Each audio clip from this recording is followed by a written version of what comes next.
السلام علیکم۔ بچوں کو کیسے روکے، کیسے سمجھائے وغیرہ وغیرہ، وہی سوال جو روز پوچھے جاتے ہیں اور روز بتائے جاتے ہیں۔ دھیمی آواز اور نرم لہجے میں بات کرے۔ آپ چیخ کے بچوں کو کہتے ہیں شور نہ کرو، آپ خود ڈانٹ پوٹ کر بچے سے کہتے ہیں بدتمیزی نہ کرو۔ آپ کا رویہ کچھ اور ہے، آپ کی ہدایت کچھ اور۔ آپ کا بچہ آپ کی بات کا کانٹیکسٹ اور کانٹیکٹ نہیں سمجھے گا، سمجھ بھی لے گا تو وہ وقتی تبدیلی ہوگی، وہ اپنائے گا وہ عادت جو اس نے دیکھی، جس کا مشاہدہ کیا، اس لیے خود تحمل کا مظاہرہ کرے۔ نمبر 2، بچے سے زیادہ والدین ضد کرتے ہیں۔ میں نے کہا ہے نہیں تو نہیں، اب آپ کر کے دکھاؤ، آپ اب لے کے دکھاؤ۔ آپ ضد چھوڑ دیں، بچے بھی ضد چھوڑ دیں گے۔ بچے ضدی نہیں ہوتے، جو آپ کو بچوں کی ضد لگتی ہے وہ اصل میں ان کا فوکس اور اٹینشن ہے۔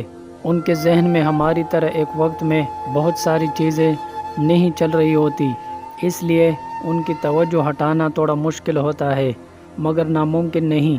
اس لیے بجائے اس کے کہ آپ بچے کے ساتھ ضد کریں گے، یہ نہیں لینا، وہ نہیں لینا، جو نہیں لینا وہ ہٹا دے، وہ چھپا دے۔ Out of sight out of mind, نظر سے باہر دماغ سے باہر۔ تھوڑا وقت لگے گا مگر بچہ بھول جائے گا۔ نمبر 4، بلا وجہ اور بہت زیادہ روک ٹوک۔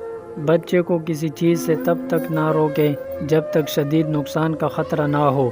بچہ 10 کام کرتا ہے، آپ انہیں 10 سے اس کو روک دیتے ہیں، نتیجہ وہ 1 سے بھی نہیں روکے گا، کیونکہ اس کو پتہ ہے کہ آپ بس منع ہی کرتی ہیں۔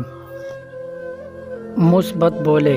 اچھا، ہم سب کو بڑا شوق ہوتا ہے لیبل لگانے کا، اس کے بغیر شاید ہم رہ نہیں سکتے، آپ بھی لگائے، مگر مثبت۔ آپ تو بہت اچھے بچے ہیں، آپ تو بات مانتے ہیں، آپ تو پیار سے بولتے ہیں۔ غور کیجئے، میں کہیں بھی نہ کا لفظ استعمال نہیں کیا۔ یہ جو نہ کا لفظ ہے، نہ یہ فساد کی جڑ ہے۔ جس جملے میں نہ آ جاتا ہے وہ جملہ اپنا مثبت اثر کھو دیتا ہے، اس لیے اس نہ کے لفظ کو اپنی زندگی سے نکال دے۔